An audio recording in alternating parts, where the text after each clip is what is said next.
Amém? Glória a Deus. Aleluia. Muito bom. Deus é bom. Os irmãos que estão anotando aí a palavra, coloca aí o tema como oferte algo que lhe custe, que tenha um preço, né, para você. Então, oferte algo que te custe, irmão. Esse é o nosso tema de hoje. Nós vamos ler aqui uma palavra em Apocalipse, capítulo 12. Os irmãos não precisam ficar com medo não, viu? Amém? Glória a Deus.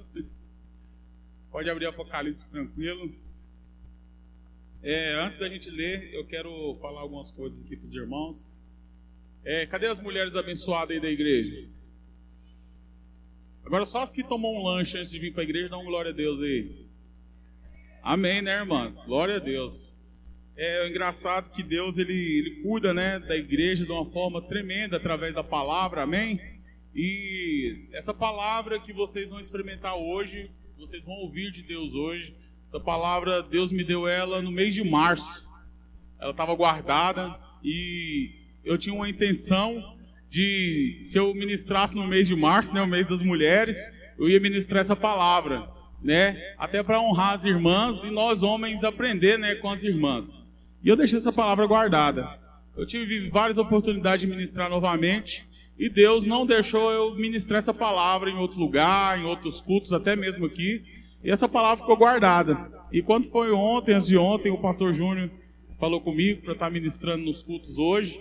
E aí eu fui orar ao Senhor, Deus já falou imediato, é aquela palavra que você vai levar hoje. Eu falei assim, então já está pronta desde março, aguardando o momento, né, para poder trazer para a igreja.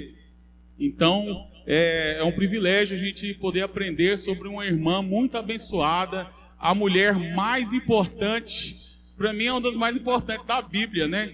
Que é Maria.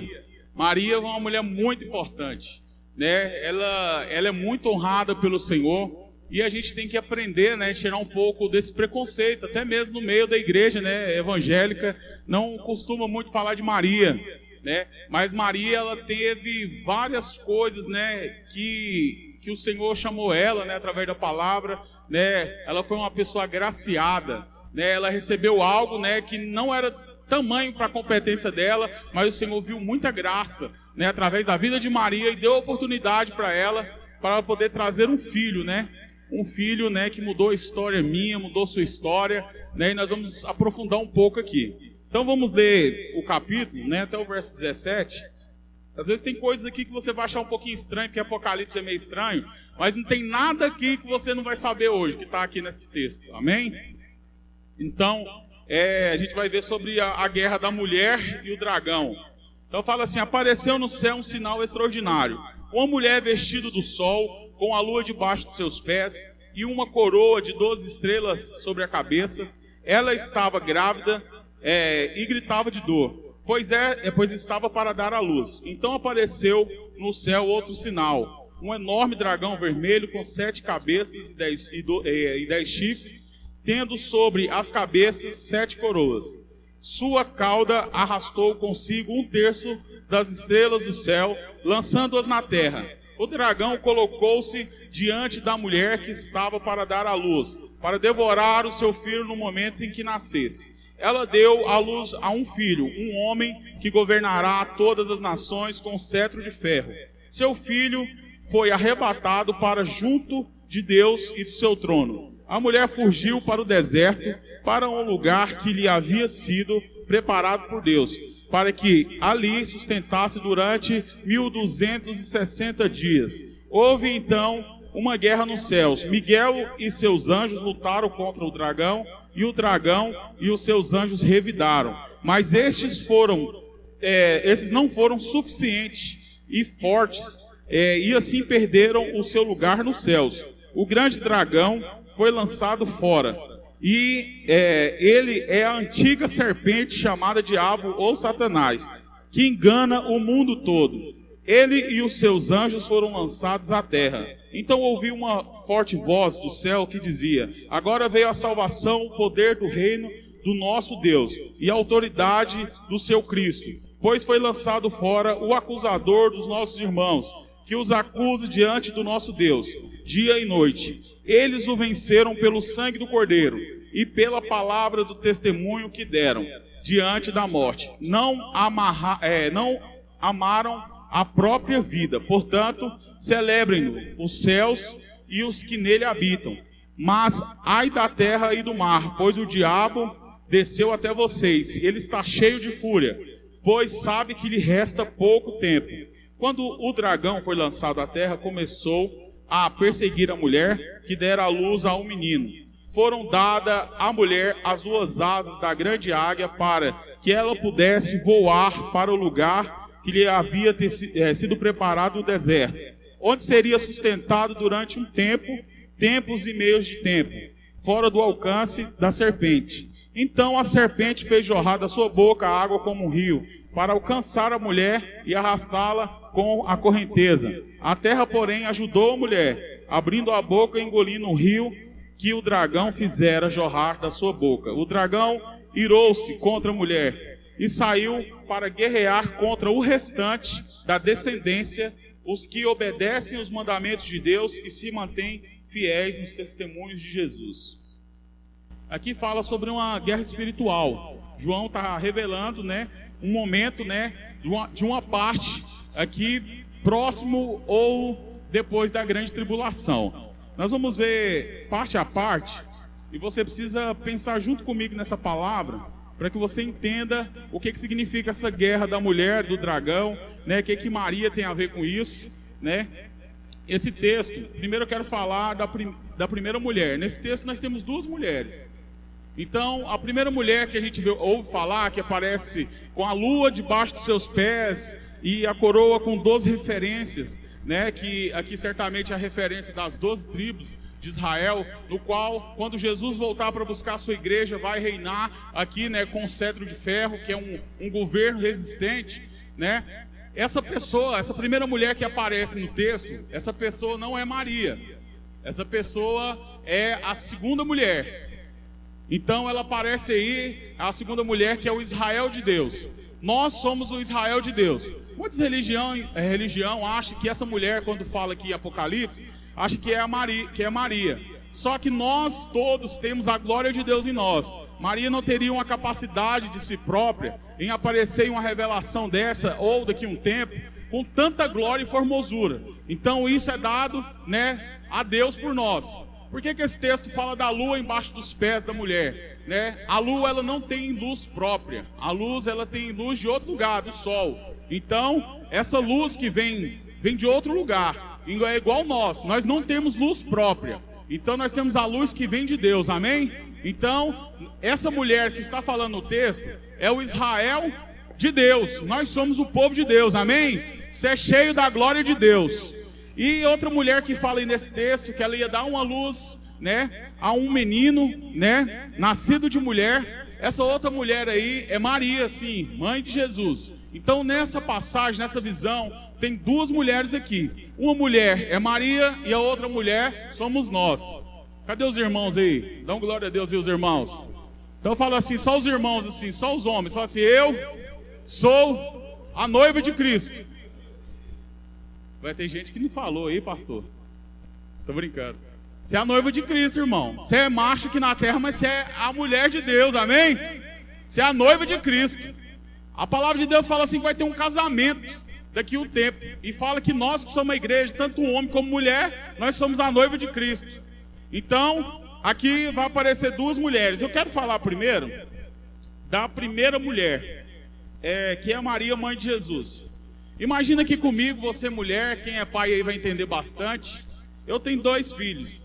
Se um dos meus filhos, o Senhor falasse para mim assim, o Guilherme, ele vai mudar a história do planeta Terra na ciência. Eu ia ficar muito feliz de ser pai do Guilherme, não ia? Mas, nossa, meu filho vai mudar a história do planeta com a ciência. Ou outra pessoa aí, inteligente, que gosta de mexer com mecatrônica, seu filho vai mudar a história na área da tecnologia. Vai ser muito top. Ou seu filho vai ser alguém que vai ajudar muitas pessoas, vai ajudar o planeta todo, ele vai ser muito caridoso. E seu filho vai virar uma referência. Ia ser muito bom. Agora imagina uma mulher que ela aceitou um propósito de Deus, um desafio enorme de ter um filho que vai mudar a história do planeta Terra. vai mudar a história da igreja, vai mudar a história de todos os seres humanos que vivem. Quando eu falei para os irmãos que Maria é a mulher mais importante da palavra aqui, principalmente no Novo Testamento, ela é a mulher mais importante do Testamento que a gente lê. Porque ela aceitou um propósito, Deus viu muitas condições a ela e santidade através da vida dela, assim como nós temos santidade, de estarmos preparados para receber um chamado de Deus para a nossa vida. Maria teve essa oportunidade e falou, eu aceito, né? Tem um encontro muito bonito, eu não vou ler porque senão fica muitas referências, a gente vai sair do assunto. Lá em Lucas capítulo 1, mais no finalzinho, fala assim que quando Maria aceitou, o Espírito de Deus olha para Maria e fala assim, você vai ser bem-aventurada e chamada em todas as gerações como mulher bem-aventurada. Então nós temos que honrar essa irmã como uma pessoa muito bem-aventurada por Deus, porque Deus achou muita graça e santificação na vida dessa irmã para poder receber o Filho de Deus. Se teve uma pessoa que teve um ministério, que ofereceu o seu corpo como sacrifício vivo, santo e agradável a Deus, que deixou isso ser um culto dela racional diário, essa mulher se chama Maria. Ela falou, eu aceito o propósito e vou morrer se for preciso por causa desse propósito. Quando o propósito de Deus é grande, o custo é muito alto. Quando o propósito de Deus ele é muito grande, irmão, você vai ter que ofertar algo que vai custar. Então Maria foi essa mulher que aceitou esse desafio. Agora imagina comigo você mãe, num determinado tempo, você vai poder dar de mamar para o seu filho, você vai poder falar para ele a hora de entrar para dentro de casa, né, Bruno? Você vai falar, agora você não vai brincar disso, agora você não vai fazer aquilo outro. Mas num determinado tempo de Maria como mãe, ela não pôde mais falar muita coisa para Jesus. Seu filho foi a pessoa que ia mudar a história do planeta, mas em um certo momento ela não pôde mais intervir como autoridade na vida de Jesus da forma que ela queria.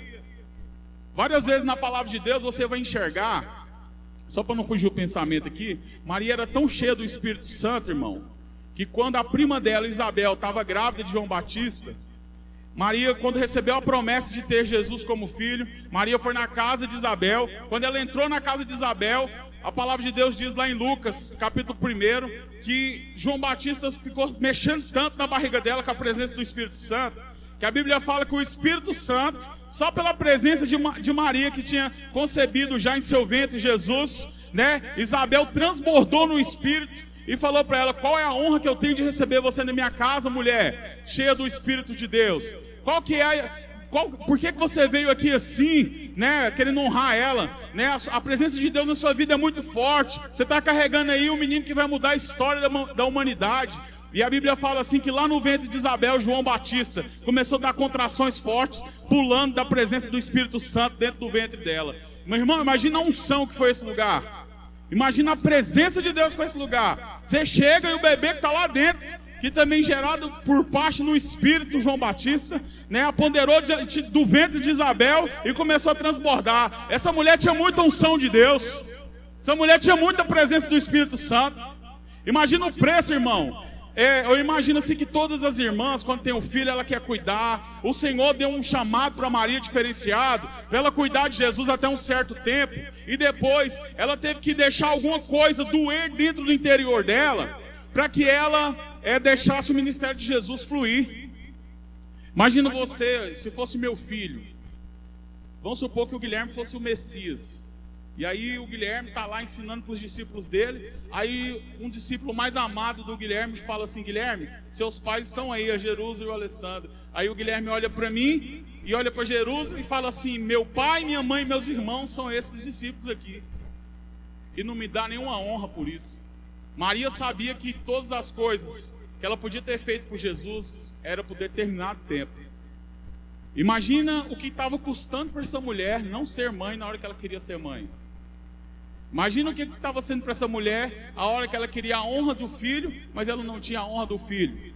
Mas ela entendia o propósito, porque Jesus também precisava fazer certas coisas para que o propósito continuasse. Um dia Pedro chega diante de Jesus e fala, pelo Senhor eu vou até a morte. Aí Jesus olha para Pedro e fala, sai de mim, Satanás. Eu tenho que morrer pela humanidade, esse é meu propósito. Esse é o meu alvo. Então, eu falando aqui para os irmãos aqui, dessa primeira mulher, ela é um grande exemplo para mim. Ela é um exemplo de santidade. Ela é um exemplo de busca do Senhor, de ouvir a voz de Deus, de entender os propósitos de Deus na vida do homem.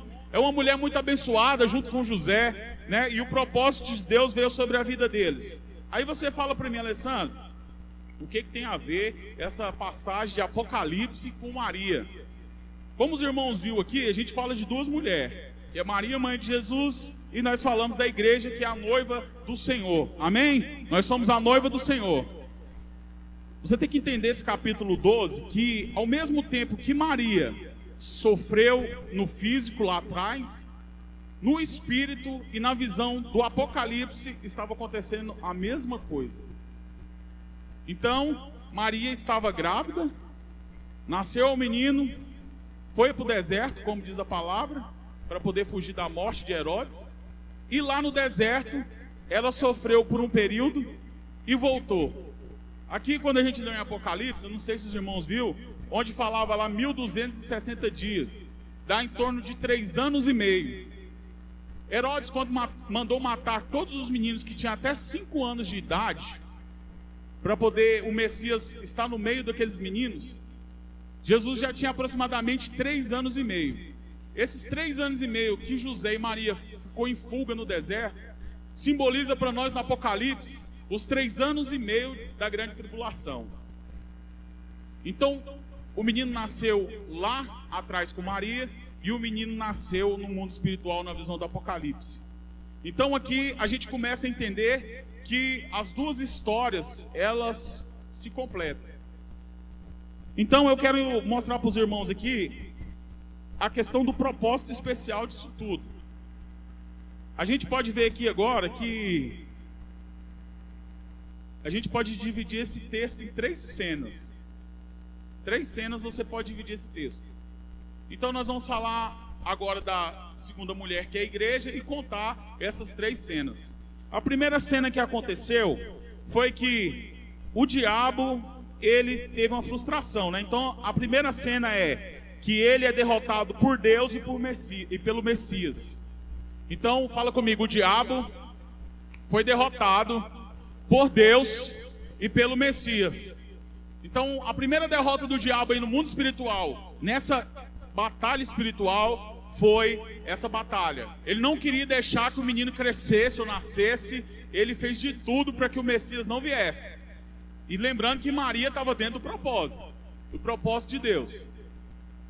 E dentro dessa primeira cena, você vê que o mundo não é o habitat natural da igreja. Olha para o seu irmão e fala assim: o mundo não é o habitat natural da igreja. O mundo, meu irmão, às vezes você está muito encantado com o mundo aqui, ó. Às vezes você está achando um privilégio a casa que você tem. Às vezes você está achando um privilégio os vizinhos que você tem, amém? Quem tem vizinho bom aí? Vixe, os irmãos, deu uma... Às vezes você está achando um privilégio o salário que você ganha. Às vezes você está amando trabalhar, Bruno, lá onde você trabalha. E às vezes a gente fica perdido com isso aqui na terra, sabia? Às vezes você está satisfeito com o salário que você tem, com a família que você tem, com as coisas aqui em volta que são terrenas, e você fica iludido com essas coisas. Se alguém perguntar para mim e falar assim: você tem uma vida boa? Eu tenho uma vida boa. Eu tenho guerra igual todo mundo tem, mas minha vida é boa. Eu sou feliz com tudo que Deus me deu. Com tudo. Às vezes as pessoas acham que a tristeza é capaz de abater um filho de Deus. Não é não, irmão. Você tem a força na palavra. O seu habitat natural não é aqui. O seu CPF, ele não é aqui. Você vai morar em outro lugar. Você vai morar no céu. O lugar que eu moro, que eu vou morar, a prefeitura não vai fazer asfalto lá. Lá as ruas é de ouro, amém, irmãos? Glória a Deus. Lá em Romanos 8:24 fala da grande expectativa dos filhos de Deus, que vai chegar um dia onde o meu corpo, o seu corpo, vai ser transformado de uma vez por todas. E esse dia é o dia da grande expectativa de Deus a respeito dos seus filhos. Então é esse dia que a gente tem que vibrar e esperar. Não é esperar apenas a promoção lá que eu vou ganhar do meu trabalho. Não é só esperar a outra casa que eu posso comprar. Isso é bênção de Deus, mas o seu habitat natural não é a terra. O seu habitat natural é o céu, irmão. Sabe por quê, irmão? Vai chegar um dia que nós vamos ser tão agraciados por Deus, e tão cheios da presença do Espírito Santo, que nós não vamos ter que fazer mais nada, a não ser ficar ao redor do trono de Deus, junto com os anciões, cantando o dia inteiro que Ele é santo e louvando o Senhor o dia inteirinho, irmão. Essa que é a nossa vida, irmão, que nós vamos ter. Essa vida que nós temos aqui está te enganando, irmão. Nós vamos sair daqui, isso aqui é tudo superficial diante de Deus. Então nessa batalha aqui da mulher e o dragão, nessa cena, a gente consegue ver que às vezes a igreja se acostuma com o habitat natural dela, enquanto lá no mundo espiritual está acontecendo uma batalha enorme. Maria, quando começou o ministério dela, de gerar Jesus até que Jesus fosse crucificado, com todas as dores que ela passou, com tudo que ela passou, estava simbolizando algo para nós lá no Apocalipse, que era a sua salvação e a minha salvação. Então é muito importante você entender o propósito de Deus na vida sua e na vida da igreja, meu irmão. Porque aí você vai entender por que da vida da igreja, esse propósito, que você tem que ficar atento. Aqui eu consigo ver também que às vezes nós não conseguimos abrir mão de coisas terrenas para poder seguir com o ministério, com a vontade de Deus. Você não consegue parar de beber para ser crente que dá testemunho. Você não consegue parar de usar droga. Você não consegue parar de ter uma vida de prostituição, porque a igreja precisa abrir mão de muitas coisas para poder começar a dar esse testemunho. E aqui a gente vai morrer alguma coisa de nós, irmão, qualquer dia desse. Se você aceita o chamado de Deus, alguma coisa sua vai ter que morrer. Se você não deixar morrer, Deus não vai agir, não vai fazer. O que está custando para você hoje? No seu ministério, na sua célula? Qual que é o preço? Eu vejo alguns irmãos que eu tenho vergonha de dar com eles, tanto que eles servem na obra de Deus. Eu fico olhando e falo assim, esses irmãos não tem tempo para mais nada a não ser cuidar das pessoas. E eu quero ser igual a esses irmãos. Eu quero cuidar mais das pessoas, eu quero estar mais perto das pessoas. Esses irmãos não estão ligando o preço que é. Ele está dando algo que custe. Maria deu algo que custava para ela, irmãos. Ela deu a reputação dela de ficar grávida, mesmo sendo virgem. Ela deu a reputação dela de ter um filho, mesmo estando noiva, e não podia deitar antes. Ela aceitou tudo para poder fazer com que algo grande para nós acontecesse no dia de hoje. A segunda cena, eu quero que você entenda comigo, que a segunda cena ele é derrotado pelo arcanjo Miguel e seus anjos. Então, ele é derrotado por Miguel e seus anjos. No texto a gente leu, teve uma batalha entre eles e ele foi derrotado. Quando isso aconteceu?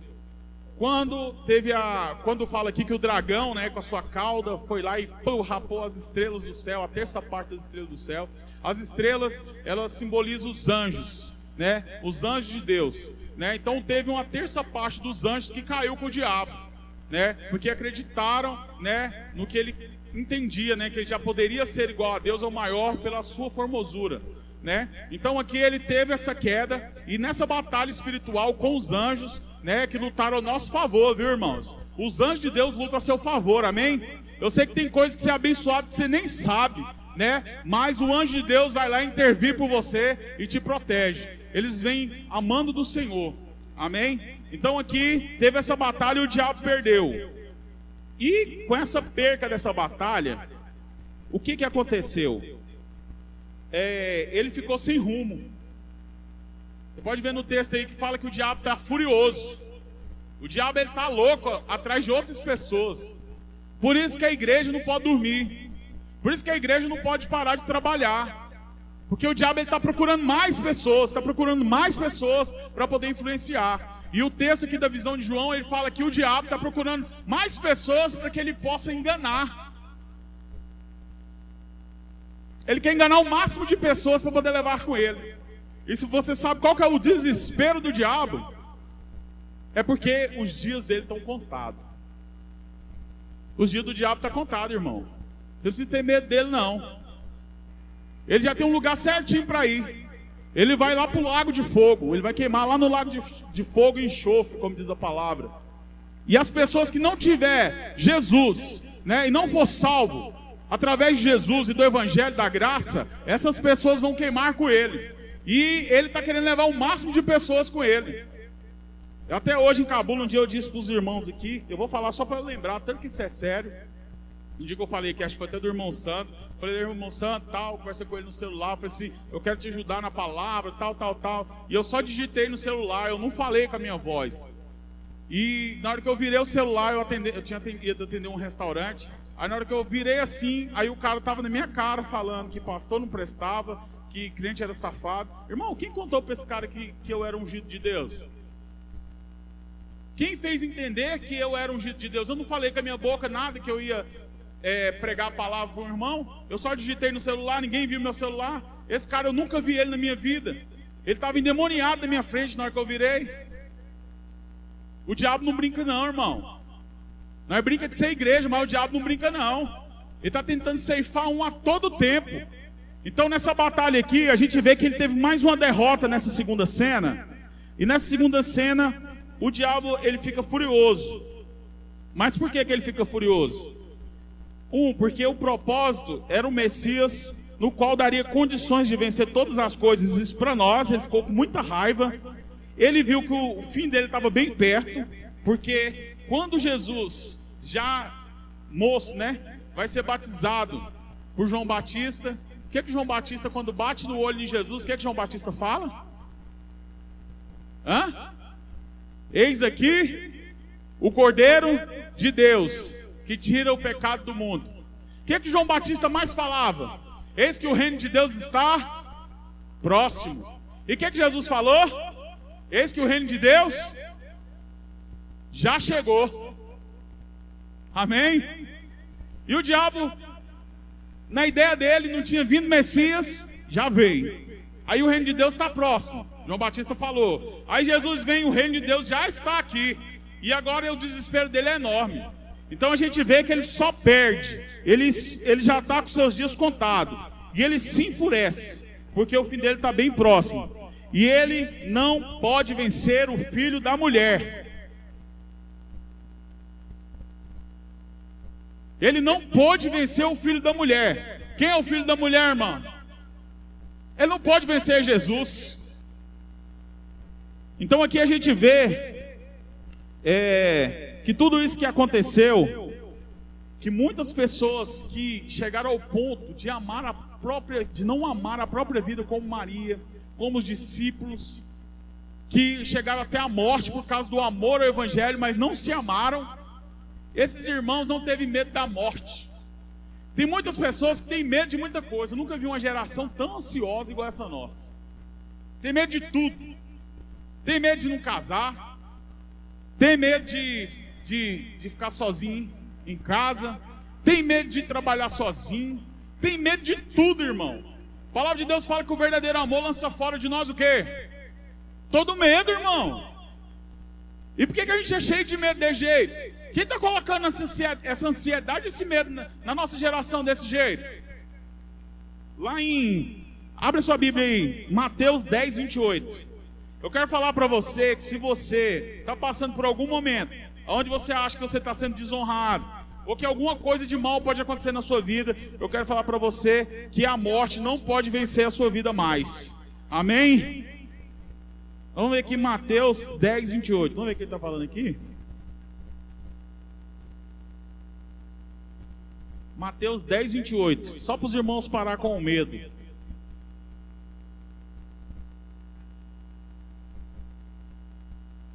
Cadê? Aqui. Não tenham medo dos que matam o corpo, mas não podem matar a sua alma. O propósito está dando certo. O propósito de Maria, até onde ela foi, deu certo. O propósito do evangelho na sua vida e na minha vida deu certo. Porque por mais que o diabo fique enfurecido, e por mais que o nosso corpo pode ser entregue à morte, a nossa alma ele não pode matar não, Adriano. Quem vai poder nos matar? Quem vai poder matar a sua alma? Quem vai poder tirar o bem mais precioso que você tem, que é a sua alma. Ninguém pode fazer isso mais. O diabo não pode fazer isso mais. E no texto aqui, mostra que com a batalha que o diabo teve com os anjos, ele perdeu algo ousado que ele tinha. Quem já ouviu falar de Jó aqui? Glória a Deus. O que aconteceu com a vida de Jó, irmão? O diabo foi aonde? Falar com quem? Com Deus, não foi? Para poder fazer o quê? Para tocar na vida de Jó. Para poder acusar lá diante do trono de Deus lá. Só que com essa batalha aqui no Apocalipse, fala que o diabo perdeu essa possibilidade. Ele saiu das regiões mais altas e agora está nas regiões mais baixas. Porque o plano de Deus já está sendo concluído. Ele não pode chegar lá e falar assim: sabe o seu servo Sandro? Deixa eu tocar na vida dele, Senhor. Igual ele fez com Jó. Isso não é mais permitido por causa do sangue de Jesus, que perdoou você, te lavou, e não tem mais acusação sobre os filhos de Deus, amém? Não existe isso mais, irmão. Às vezes eu fico vendo os irmãos falando: eu acho que Deus está fazendo comigo igual o Jó. Negativo, irmão. O diabo não pode chegar lá mais no trono da graça. Jesus já bloqueou essa passagem que ele tinha. Até lá ele tinha ousadia para fazer isso, mas agora ele não chega mais para te acusar lá. Você passa acusação do diabo aqui na terra, mas nas regiões celestiais para cima não.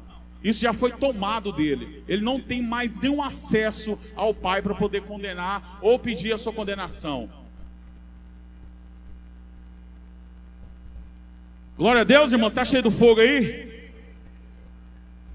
O que mais me traz um impacto para mim aqui nessa visão do Apocalipse a respeito de igreja é que esses irmãos preferem morrer e pregar o seu testemunho.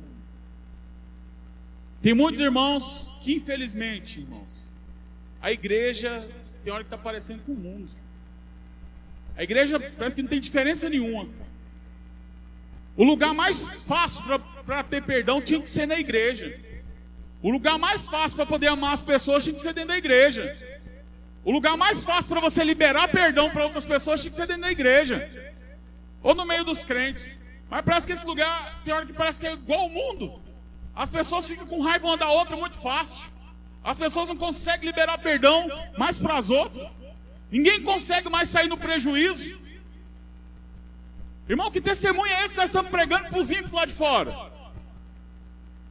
No texto da visão do Apocalipse fala assim que Maria, os discípulos, todos eles aqui, ele faz uma visão geral de todos aqueles que morreram para poder pregar um testemunho. Eles abriram mão de tudo, irmão. Eles abriram mão da própria vida. Eles abriram mão da vida emocional. E hoje nós vemos as pessoas cada vez mais emotivas.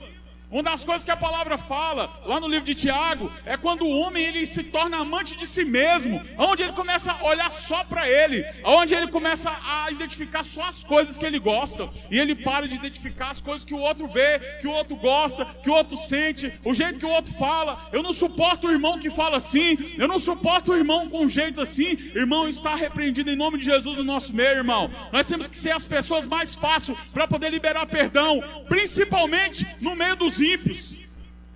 É cheio de crente mimimi demais. Eu tô com raiva de você agora. Eu tô assim. Magoei, viu? Rede social, não sei o que. Irmão, sai do engano do diabo. O diabo tá enganando o mundo, como diz Apocalipse aqui, ó. Tá enganando uma geração inteira para arrastar com eles pro inferno. A igreja precisa acordar para a visão do Apocalipse, porque o que tinha que ser feito já foi feito. O Messias já venceu por nós, os anjos já pelejou por nós, e o diabo não pode vencer aquele que foi nascido de mulher, como diz lá em Gênesis, no qual feriu com seu calcanhar a cabeça da serpente e deu dias contados para o diabo. O diabo não pode te matar, o diabo não pode te ferir, o diabo não pode te massacrar, porque você tem o sangue do Cordeiro de Deus que tirou o pecado do mundo. É isso que você tem, irmão. Às vezes as pessoas acham que eu sou motivado de mim mesmo. Quem me conhece sabe que tem hora eu tenho minhas dificuldades. Mas eu confio no sangue do Cordeiro, irmão, que tirou o pecado do mundo. Aqui nessa outra cena eu vou terminar a palavra, nós vamos orar. Nessa terceira cena, ele é derrotado pela segunda mulher, que é a igreja, o novo Israel de Deus. Eu sou essa igreja que derrotou o diabo, amém? A palavra de Deus fala que as portas do inferno não vão prevalecer contra a igreja. Não vai romper nada contra a igreja de Deus. Para isso você tem que despertar, irmão, para um novo tempo de avivamento. Nós vamos viver um tempo de avivamento, amém, irmãos? Onde nós vamos conseguir chorar nos cultos, onde nós vamos conseguir ajudar mais pessoas.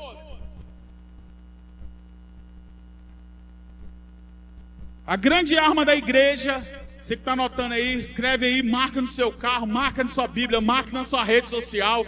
Essa é a grande arma da igreja. A grande arma da igreja para vencer o diabo é a arma do sangue do Cordeiro. O sangue do Cordeiro está passado lá nos portais da sua casa, amém? Como antigamente, glória a Deus. Irmão, se não for o sangue do Cordeiro, não tem como fazer nada. Não tem como você ser liberto. Não tem como você amar as pessoas se você não entender que o sangue do Cordeiro é poderoso para te dar todas as coisas. O sangue de Jesus é tão precioso para nós, irmão, que Ele nos deu condição de vencer tudo. Às vezes você está aí sentado no seu banco pensando, eu sou Israel de Deus, eu estou vencendo em quê? Você está vencendo todas as áreas que você tem dificuldade. Você está vencendo o seu casamento com o sangue do Cordeiro. Você está vencendo a depressão com o sangue do Cordeiro. Você está vencendo a vida financeira com o sangue do Cordeiro. Você está vencendo toda a potestade do inferno que quer tocar na sua alma, mas ele não consegue mais nunca. Ele não toca mais na sua alma. O sangue do Cordeiro é suficiente para nós, mais nada. Você é selado por Deus, amém? Eu fico tão feliz de saber disso. João Batista bate o olho em Jesus, ele fala, olha aí, olha o sangue do Cordeiro chegando aí para me lavar de uma vez por todas. Olha chegando o líquido da bênção aí, que é o sangue do Cordeiro, amém, irmão? Tem gente que chegar para ele e falar assim, então uma maleta de dinheiro, aquele, oh glória a Deus. Mas falar para ele, o sangue do Cordeiro limpou sua vida, ele não dá glória a Deus. Irmão, olha o nosso coração. O sangue do Cordeiro é a coisa mais importante para a igreja. Outro ponto. Porque Ele nos justificou e pagou todas as nossas dívidas. E não podemos mais viver debaixo de acusação. Romanos 8:33. Sei que os irmãos conhecem esse texto, mas nós vamos ler aqui. Romanos 8:33. O que está falando aí? Hã? Quem fará o quê? O quê, irmãos? Tem acusação na sua vida? Quem pode fazer uma acusação contra os filhos de Deus? Porque Ele o sangue do Cordeiro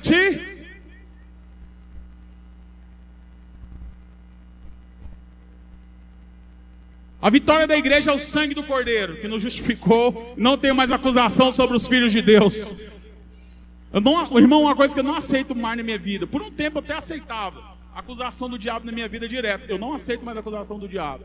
Tem gente que fala assim, você vai ser um líder assim, todo bagunçado. Vou ser um líder todo bagunçado, então. Depois eu vou arrumando. Vou andando no caminho da graça. Você não está pronto para isso. Não, mas eu vou arrumando e vou conseguindo chegar lá. Eu não vou parar. Eu não vou deixar de dar testemunho da palavra. Isso eu não vou. Tem gente que para ir para a célula é um sacrifício danado. Se a igreja que você está congregando, a visão apostólica que Deus colocou na igreja, bom pastor, é para ganhar a vida através das células, então você vai desenvolver seu ministério através da célula, irmão. Você vai ajudar seu líder. Você vai voltar para sua casa hoje pensando, eu vou ofertar algo que vai me custar. Vai custar o horário que eu quero sentar na frente da televisão, que é o horário da célula. Vai custar o horário que eu quero ver o jogo na quarta-feira, porque é a presença de Deus vai estar na célula com os irmãos reunidos. Então eu vou para lá. Vai começar custando pouco, mas daqui um tempo isso vai ser algo muito especial diante de Deus, porque eu vou liderar. Tem pessoas que têm medo de aceitar a liderança da célula. Não quero, agora não é hora não, irmão. Ser líder de célula não é viver o apocalipse agora não, irmão. Você pode dar mais. Tem irmãos morrendo, liderando 3, 4 células, 5, 6. Porque não acha líder. Você vir só para o culto de domingo, irmão, isso não vai fazer com que você testemunhe o Senhor para todas as nações, não. Deus quer que você entregue mais e mais. Hoje meus planos eram totalmente diferentes. Meus planos não eram estar nesse culto aqui hoje. O pastor Júnior nem sabe. Eu falei assim, eu vou falar bobeira aqui, mas os irmãos vão rir, velho. Eu vou domingo no culto de manhã. Eu falei assim, ô glória, porque à tarde o Palmeiras vai ganhar do Flamengo. E eu quero ver o jogo hoje, né? Eu vou lá, assisto lá o Palmeiras ganhando do Flamengo, glória a Deus. E aí eu vou lá buscar os irmãos Dona Iris e volto, né? Já peguei um pouco do jogo, glória a Deus. Era do meu plano, era esse aí. Aí o pastor Alessandro, você pode ministrar nos 3 cultos domingo? Eu falei, posso. O jogo do Flamengo fica depois, do Palmeiras fica depois. Eu quero é ver a manifestação da glória de Deus na igreja Bom Pastor no culto de domingo, amém, irmãos? Eu não sei se foi melhor ou pior, foi melhor estar aqui, né? Parece que o Palmeiras perdeu, né? Mas acontece isso aí.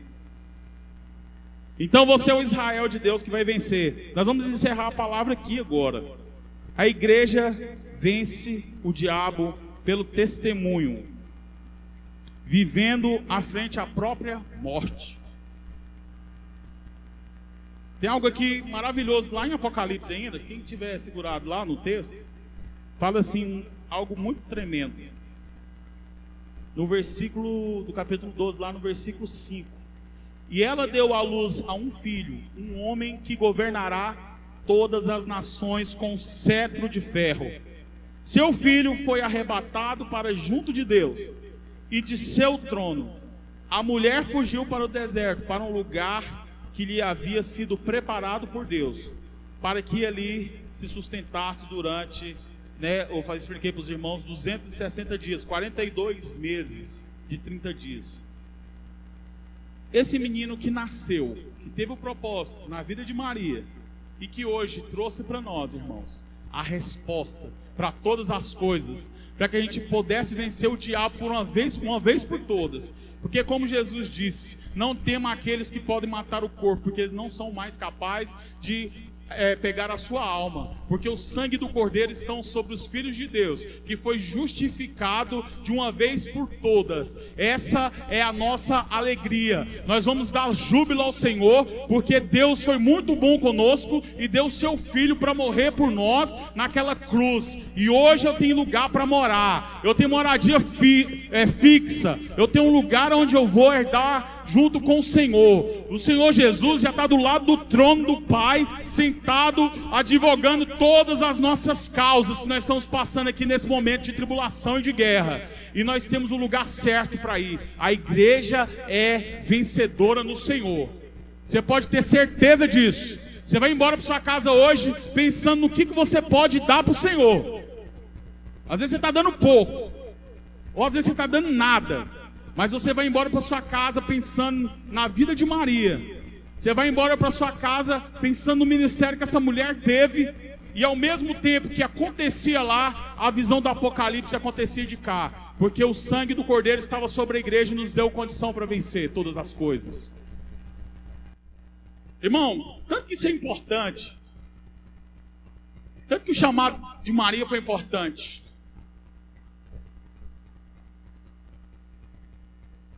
Nós vamos encerrar essa palavra. Eu queria que o Senhor quebrantasse seu coração e fizesse com que a igreja vencesse pelo testemunho da fé e da palavra. Irmão, chegou um tempo onde nós vamos ter que desafiar o mundo para poder vencer e dar testemunho. Porque hoje tudo está ficando normal demais para a igreja. Irmão, eu quero desafiar você a amar mais as pessoas que estão perto de você. Quero desafiar você a ter mais paciência. Porque como diz aqui na visão do Apocalipse, o diabo está procurando outras pessoas descendentes dessa mulher para poder enganá-los e levar com ele para o lago de fogo. Então quanto mais pessoas nós pudermos influenciar, quanto mais nós pudermos dar de nós mesmos para que isso não aconteça, o propósito de Deus está sendo concluído através da minha vida e da sua vida. Você é uma bênção, irmão. Você é cheio do Espírito de Deus. Não aceita a acusação do diabo mais na sua vida, não. Nem na sua casa. Você tem o sangue do Cordeiro que tirou o pecado do mundo. A única coisa que atrapalhava você é o pecado, agora não atrapalha mais. Agora você crer no Senhor e você pede justificação sempre no Cordeiro de Deus. O sacrifício já foi feito pela sua vida.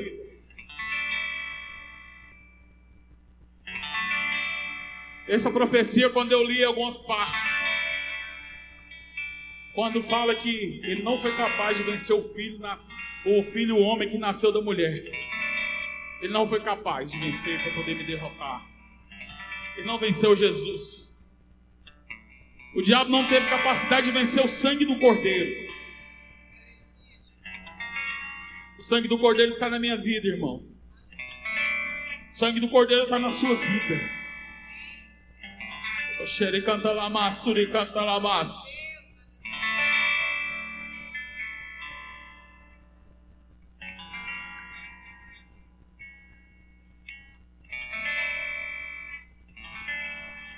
O propósito parecia simples, pequeno demais. Era só para ser mãe de um menino, de um garoto.